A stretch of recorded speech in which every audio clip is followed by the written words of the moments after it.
ជាដំបូងសូមជម្រាបសួរលោកគ្រូក៏ដូចជាសួស្តីអ្នកទាំងអស់គ្នាចឹងថ្ងៃនេះខ្ញុំមក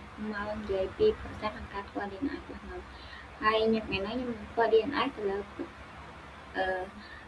Sinoac 2ដែល Sinoac ទី1ដើរតួជា primary DNA និង Sinoac ទី2ដើរតួជា secondary DNA ចឹងដំបូងឡើយខ្ញុំនឹងចូលទៅ config ទៅលើ Sinoac ទី1សិនចឹងដំបូងឡើយយើងត្រូវការទៅ download DNA នៅក្នុង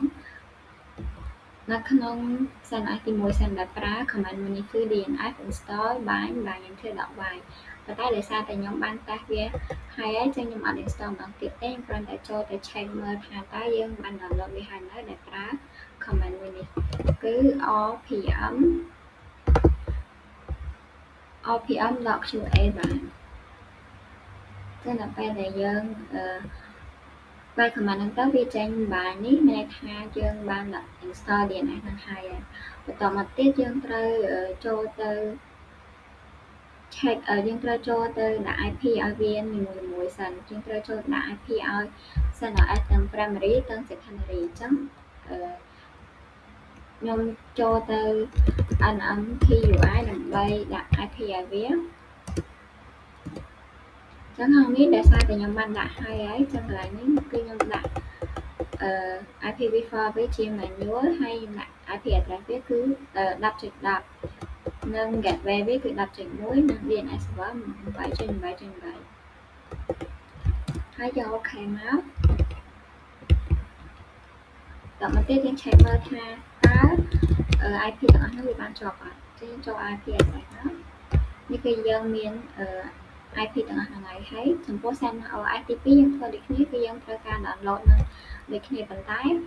ដោយសារតែ Sinoac ទី2ហ្នឹងដូចគ្នាខ្ញុំបាន download DNS នឹងហើយចឹងខ្ញុំអត់ download ម្ដងទៀតទេ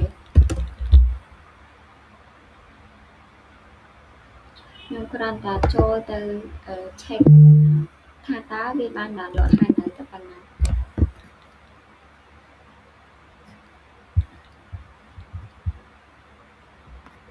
ចឹងកន្លែងនេះវាបាន download ហើយដូចគ្នាហើយចំពោះ IP របស់ Sinoac ទី2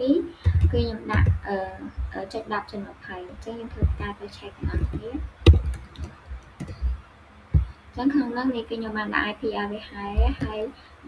default gateway ក៏ដាក់ដូចគ្នាដែរដូរ IP Sinoac ទី1គឺ 10.10 Sinoac ទី2គឺ 10.20 បន្តមកទៀតយើងចាប់ផ្ដើម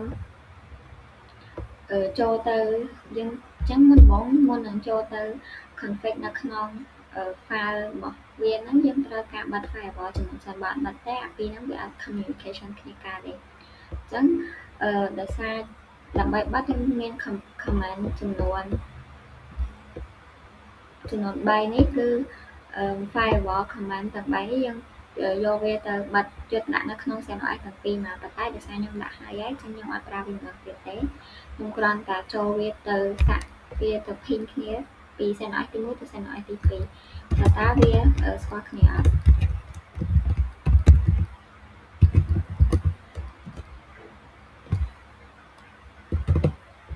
ហើយយើងចូលមក ping នៅក្នុង Sinoac ទី2ដែរមក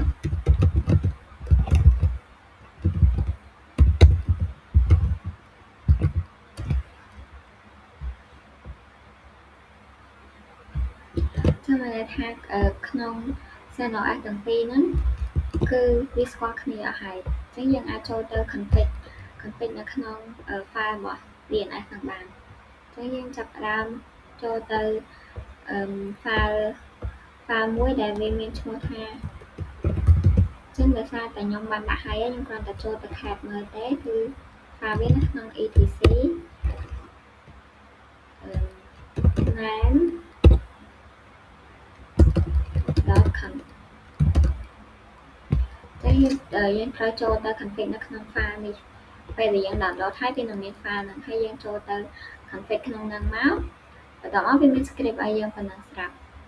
ហើយកន្លែងនេះយើងដាក់ list port 53 any មកមានថា device IP ណាក៏យើងអាច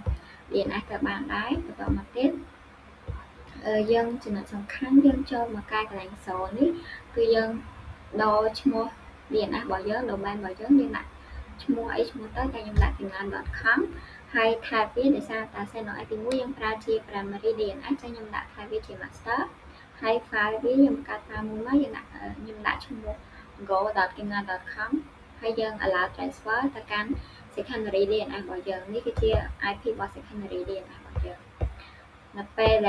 ដែលយើងបានដាក់ចឹងហើយយើងចូលទៅ file មួយទៀតដែលមានឈ្មោះថាហើយយើងចូលទៅcat ក្នុង file មួយទៀតគឺ cat name ហើយ go.kimna.com ដែលយើងបានដាក់មិញហ្នឹងអាហ្នឹងគឺយើងចូលទៅក្នុងវាមាន script វាគឺ TCR 86400ហ្នឹងមានន័យថា time to line ដែលវាstore DNS បាន86400 second អញ្ចឹងមានន័យថារៀងរាល់ប៉ុណ្ណឹងម្ដងវាដូរអាហ្នឹងដូរ DNS ហ្នឹងម្ដងបន្តមកទៀតអានេះយើងឲ្យវាជាមាន secondary DNS ឲ្យវាជា ns1kimna.com ហើយ primary DNS ជា ns2kimna.com ហើយនេះចំពោះNSO exam SOA នេះមានន័យថា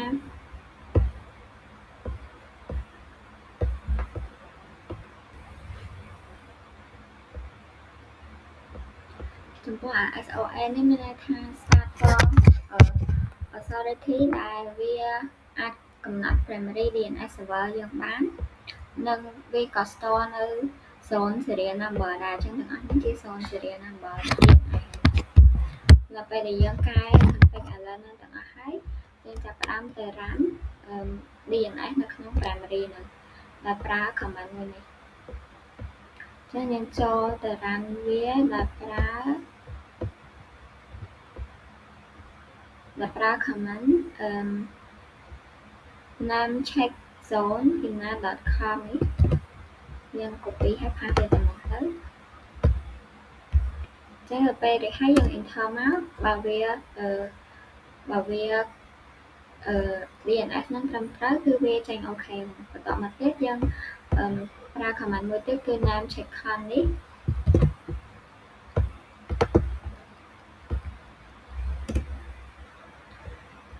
ហើយបន្តមកទៀតយើងចាប់ផ្ដើមទៅ restart system មួយហ្នឹងដើម្បីឲ្យវាបញ្ជូនទៅកាន់ secondary DNS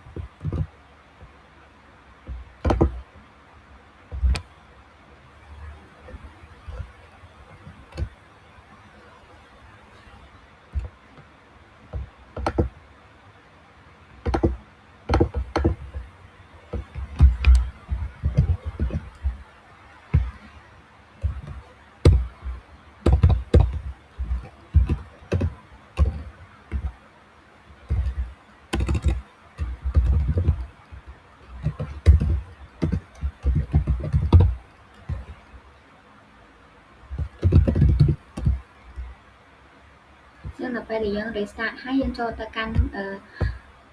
secondary DNS វិញមកពេលក្នុង secondary DNS យើងចូលទៅ config នៅក្នុងពេលយើងដាក់ IP ដាក់អីហើយ download DNS នឹងហើយអស់ដូចគ្នាពីដំបូងហ្នឹងមិញហើយយើងចាប់ផ្ដើមចូលទៅ file etc នឹងដែរ etc/name.con ដោយសារក្នុងនេះយើងត្រូវចូលទៅ nano វាហើយយើងកែ script នឹងបតែខ្ញុំកែហើយខ្ញុំគ្រាន់តែ cat ចូលមើលទៅកន្លែងហ្នឹងពីលើមកយើងដូចគ្នាគឺយើងមាន list 3 any ដូចគ្នាប៉ុន្តែយើងដូរកន្លែង zone នេះពី master ទៅ slave វិញដោយសារ Seno IP 2យើងដាក់តួជា secondary ចឹងយើងដាក់វាជា slave ហើយ file វាគឺ store ទុកនៅក្នុង slave ដែរយើងដាក់ go.kimna.com ហ្នឹងដែរហើយខាងក្រោមនេះយើងដូរទៅជា master វិញហើយ IP របស់ primary DNS របស់យើងគឺ 10.10.10 ចឹងដល់ពេលដែលយើងដាក់អាហ្នឹងហើយយើង run ហើយយើង verify status វាសិនមកថាតើ DNS ហ្នឹងវាបាន run នៅ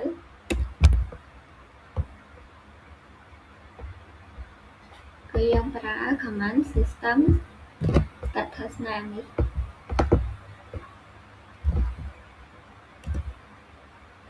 ចឹងដោយសារអ្នកយើងឃើញ active running គឺមានន័យថា DNA នឹងវាកំពុងដើរចឹងយើងចូលទៅ check ក្នុងនេះដែរមកចឹងគឺយើងបាន active running ដូចគ្នាចឹងយើងសាកទៅ restart វាម្ដងទៀតដើម្បីឲ្យវាបញ្ជូន file argo.kimna.com ហ្នឹងទៅកាន់ secondary DNS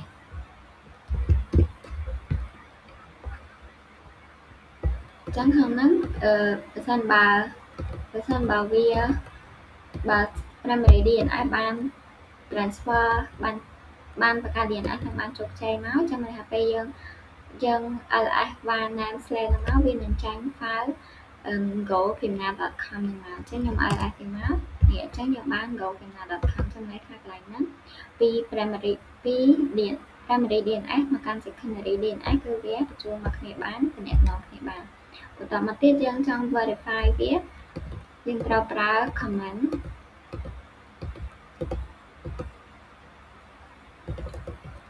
យើងចង់ verify វាយើងអាច ping ទៅកាន់ secondary web នេះយើងប្រើ predict ហើយ IP របស់យើងបន្ទាប់មក www.kimna.com ចឹងវានឹងចាញ់មកបែបនេះហើយយើងមើលទៅលើ answer section នេះគឺ DNS www.kimna.com ចេញមកពី IP 192.168.10.10 នេះដែលជា IP របស់ primary DNS ចឹងយើងចូលទៅតែ command ហ្នឹងនៅក្នុង primary DNS ដែរថាវាចេញដូចគ្នាអត់បើវាចេញដូចគ្នាមានន័យថាវាត្រូវ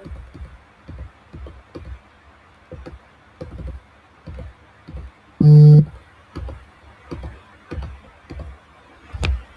ងអានេះបតែដូចហើយយើងអានេះ IP ជា IP របស់យើង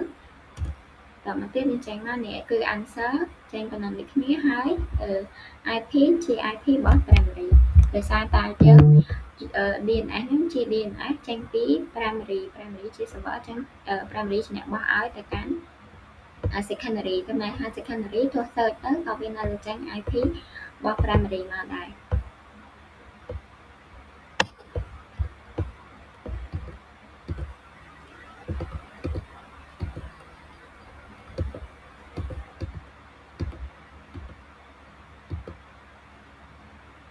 បន្តមកទៀតយើងអាច verify វាបានតាមរយៈ nick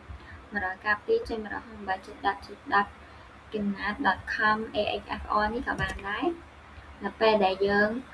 enter វាទៅវានឹងចេញមកមាន server ចេញពី primary DNS របស់យើងគឺ IP របស់ primary DNS របស់យើងនេះហើយយើងមាន DNS របស់យើងគឺ kimna.com ហើយមាន kimna.com នេះដែលមាននៅក្នុង primary ns1 kimna.com និង ns2 kimna.com ហើយនេះគឺ IP របស់វាមួយហ្នឹងគឺ 10.10 និង 10.20 ចឹងដល់ពេលដែលយើងចូលទៅ head នៅក្នុងយើងចូ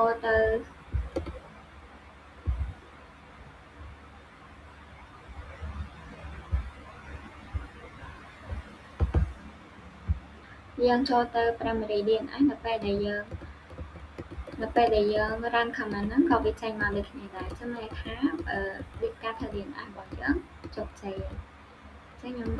ទៅនេះ run command ដូចគ្នាហ្នឹងតែ IP របស់ secondary វិញនៅពេលដែលយើង run ទៅវានឹងចេញមកដូចគ្នាចឹងន័យថាការធ្វើ DNS របស់យើងក៏បានជោគជ័យចឹងការ process ក្នុងការធ្វើ DNS របស់ខ្ញុំមានតែប៉ុណ្ណឹងអរគុណលោកគ្រូ